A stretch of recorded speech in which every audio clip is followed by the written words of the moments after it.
जय मुक्ताई. मुक्ताई वार्ता न्यूज चॅनलमध्ये आपले हार्दिक स्वागत आहे. भाजपची वळवळ काढण्यासाठी सज्ज व्हा. उद्धव ठाकरेंच्या या वक्तव्याबद्दल तुम्हाला काय वाटतं नक्की कमेंटद्वारे कळवा. आणि हो, व्हिडिओ आवडला असेल तर लाईक नक्की करा.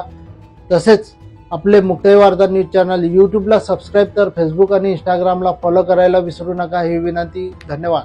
ही निवडणूक तुम्ही कधीही घ्या, ठीक आहे, पावसाचं थैमान आहे, पण त्याच्यानंतर पावसाचं थैमान झाल्यानंतर भगव्याचं थैमान सुरू होईल.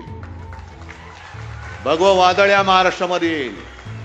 आणि अमित शहाना सांगतोय, अब्दालीला सांगतोय की या लोकसभेत जेवढे वळ तुमच्यावरती उमटलेत त्याच्यापेक्षा, जसं संजय तुम्ही बोललात ना, शिवसेना प्रमुख म्हणायचे की माझ्या पाठीवरती आता एवढे वार झालेत की वार करायला जागा नाही, तसं या विधानसभेच्या निकालानंतर अब्दाली तुमच्या भाजपवरती एवढे वळ उठतील की पुन्हा वळ उठवायला जागा शिल्लक नसेल.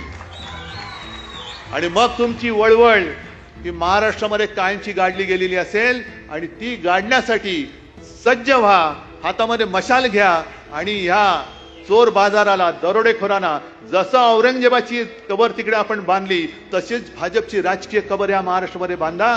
जय हिंद, जय महाराष्ट्र.